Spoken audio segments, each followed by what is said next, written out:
Hello and welcome. Good morning. I'm sorry we're 2 minutes late. We had a little bit of a tech issue, but we're back here. Just want to welcome Mayank Jain to join us today. I'll bring him on. Let's see.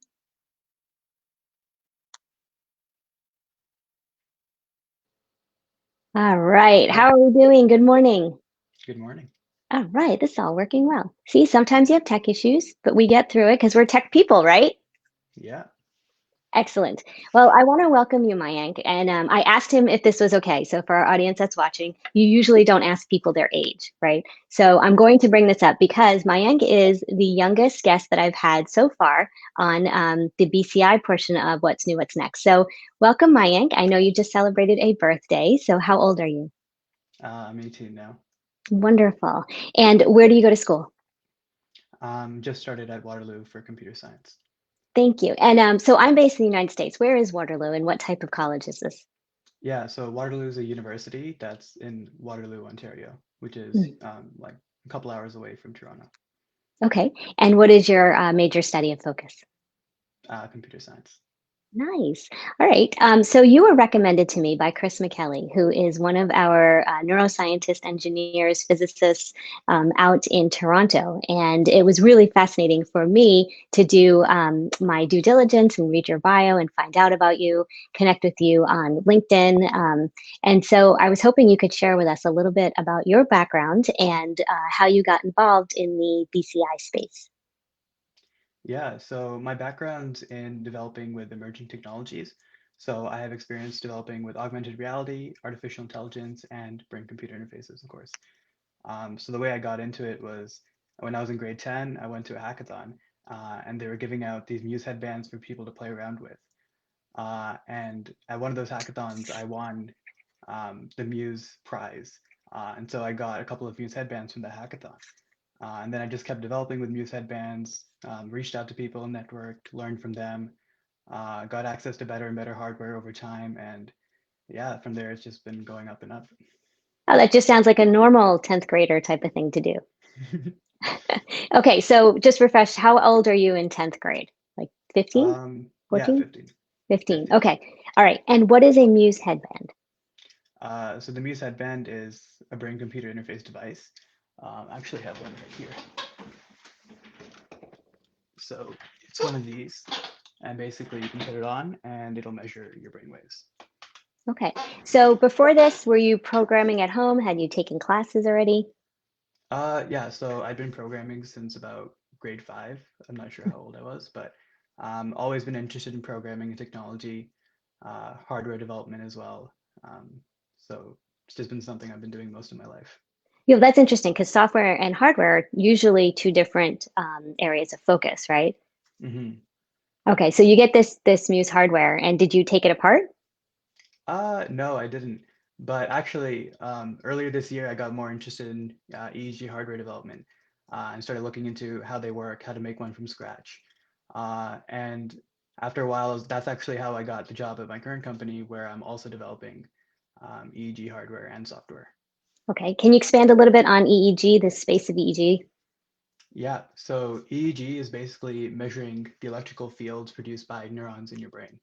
And basically, we have different ways of analyzing that electrical field to get an understanding of how you're feeling. So you can even take like the rate at that neurons are firing at, and how fast they're firing can tell you a lot about a person's mental state. So generally, the faster they're firing, that means that they're in a much more focused state. And when they're firing really slowly, the person's usually really calm or maybe even sleeping. Interesting. And how did you get interested in this particular space? I just thought it was really cool that we can measure brainwaves. When I first heard of the fact that EEG was a thing, like I thought maybe it wasn't real because at that Uh-huh. point I didn't even know we could measure brain activity. Mhm. And then I found out it was really accessible and something anyone can pick up, and it was just really cool controlling stuff with my brain. Wow. Okay, so you're in a typical high school, yes? You were. Yeah, yeah, it was just in a regular high school. All right. And so how did you get that level of exposure to programming and access to all of these things that they probably don't, offer in your regular high school classes? So in middle school, my teachers did expose me a bit to programming, but like I'd already been trying to learn it myself. Hmm. And then when I joined high school in grade nine, I took some on like you can get courses from universities online these days. So I Yeah. started taking programming, like first year programming classes from like MIT and Harvard, because those are like available online for anyone to take. Wow. Um, and so you just get like a basic little understanding of programming. Mhm. And there you can just develop yourself, like make projects and just keep developing what you don't know. Wow. So I'll tell you my story. When I was, I think, 9 or 10, my uncle brought home a computer for me. It was like probably like a Commodore or something. It was huge. I mean, the tower was enormous, right? And the keys were all super clickety. And I spent maybe 5 hours typing in all of this code. I was in a book and I did it. And at the end, it finally Mhm. said hello. And I was like, oh, screw this. This takes too long. Mhm. So this is interesting. Do you have a group or community of friends and coders that you've been connecting with all these years? Yeah, so before high school, not really. I just had like one or two friends who also coded. Hmm. But throughout high school, yeah, I've met a lot more people who are interested in emerging technologies like me, doing stuff like quantum computing, also brain computer interfaces, VR, just like any emerging technology. Yeah, this is wonderful. Usually my mom watches this show, so I wanted to know that if I had had friends that did it, like that I could have connected with, maybe I would have done more. And this is so true. I just felt so alone and it took forever and it just seemed very not fun. So how did you find that like, the thread of I started doing this and wow, I really like this. What was it that did that for you? For programming, I just always loved it because it's like you don't have to pay it for anything, like any physical items, and you can just make something Yeah. from your mind. It's kind of like art, where it's like you Yes. just think of something and then you can make it. And it's always great programming because you can create stuff that helps you. So like Hmm. sometimes in middle school, I would program stuff to do tedious stuff on my assignments. Like if we had Oh, experiments and we needed to process data for some experiment, I was like, I'm just doing the same thing on my calculator over and over again. So just yeah. program a little, like a 5 minutes, program something that just did the whole thing for me. I love that. So I think a couple years ago we came out with the word algorithm. So did you know what that was a long time ago? Yeah, yeah. I mean, Yeah. any code is can be called an algorithm. Fantastic. Okay. Well, Chris has a great question for you. I'm going to bring it up here. So Chris says, which company do you work at? And can you spend a couple of words on that? Yeah, so right now I'm working at Iden Technologies. It's a company based in Switzerland, and I've been working remotely with them for, I think this is my 6th month now. Um, so there I'm working on EEG hardware development and also software development. So we're working on trying to create these earbuds that can measure EEG from within your ear. What? Yeah, so the idea is so you can have earbuds just like these, measuring your EEG for daily people. So you don't need to have something like a full EEG cap on, something you Yes. wouldn't wear in public. So I'm Yes. working on designing the amplifiers for that and just the overall hardware design for the prototype, Uh-huh. and also creating software use cases for that. So I've been working on doing some brain controlled video games and Mhm. also creating IoT setups that respond to your mental state.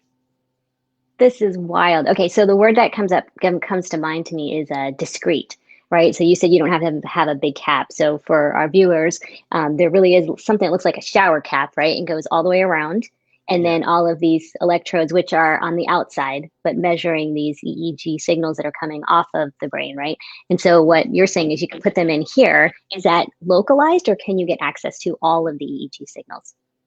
yeah. So we're still doing research on that.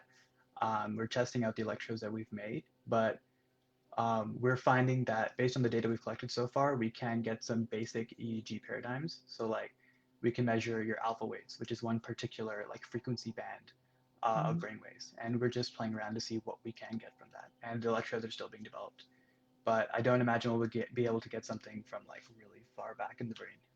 But Mhm. I mean, we have to do testing and see what we can do. Is great. Okay, and then the other thing I wanted to jump to was most of the time, capturing this information has been for data analysis. So we get the Mhm. waves, and we can look at them. We can see how well you're sleeping, if you have stress, things like that. Now you talked about using this for gaming control, and that sounds so Yeah. exciting. So can you expand on that a little bit? Yeah, so when I first started on this, it was mainly just to completely control games using your brain.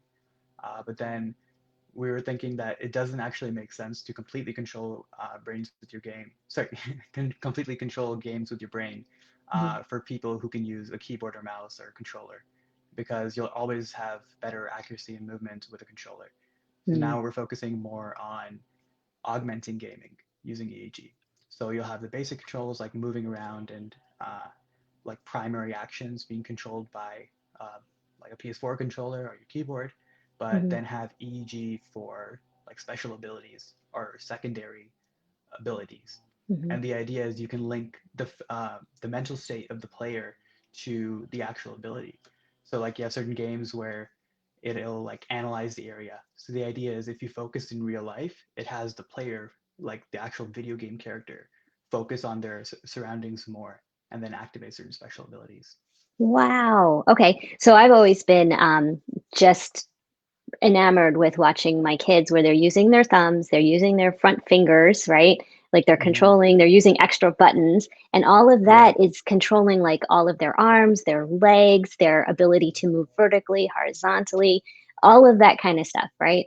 So if you were to move all of that to, like you were saying, all brain control, it kind of seems like overload, right? Because your brain Hmm. would have to be accessing and selecting. And this actually brings us to a great bridge to what cognition is doing.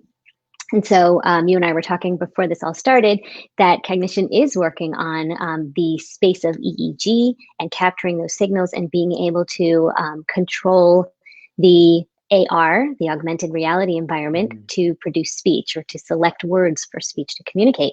And Chris has a great question for you.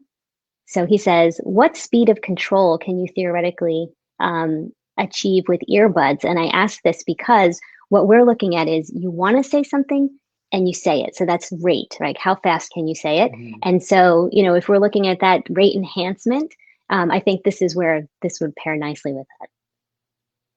Yeah, so when it comes to speed, it also depends on the number of controls. So there are certain controls that you can get instantly. So like for example, when you blink or clench your jaw, that creates like interference in the brainwaves that you can measure. So it's not technically brainwaves, but it is one way of using EEG to get instant controls. Mhm. The other one that I've been like mainly using for the augmented gaming is increasing your alpha levels, which is basically how calm you are. And basically, Ooh. if you enter a meditative state or close your eyes, you can create a peak in your alpha activity, and you can use that to control games. And I found that you can get that within like 1 to 2 seconds. Wow. Chris, I hope that was helpful to you. This makes me also think of, I don't know if you've seen this with Buddhist monks, that they've done fMRI, so it's functional Hmm. MRI, and while they're meditating, their brain turns blue. Have you seen that? I've heard of something with monks and meditation, but I don't Yes. know about the blue part. Yeah, it's amazing. So there's no activity, right? It just everything just Hmm. calms and it's peaceful, and that just makes me think of getting in that flow state. So we talk about that. Yeah, yeah, that's what we're working on, trying to get that flow state measurement. Exactly. See, May's cool. Hmm. Okay, well, this has been fascinating for me. I just want to thank everyone for joining us. May, thank you for coming in and joining our show, enlightening us, and really just getting us up to speed. I'm so excited that there are people like yourself, this youthful generation, that are really looking at all these possibilities. And it really, like I said, marries really well with what we're doing over at Cognition too. So thank you so much for joining us, Mike. Hope you enjoy the rest of your day. Yeah, you too. Thank you. All right. Well, this was an amazing session for me. I'm so glad that you were able to join me. And I hope that you can join me next week. Today's episode of BCI component of What's New, What's Next in Accessibility has been brought to you by the SpeakPros app, offering an intuitive interface that allows people to express themselves using face and eye tracking technology on the iPad. You can find out more about it at speakpros.com, or you can contact me for professional access to this app. Thanks so much, and we'll see you next week.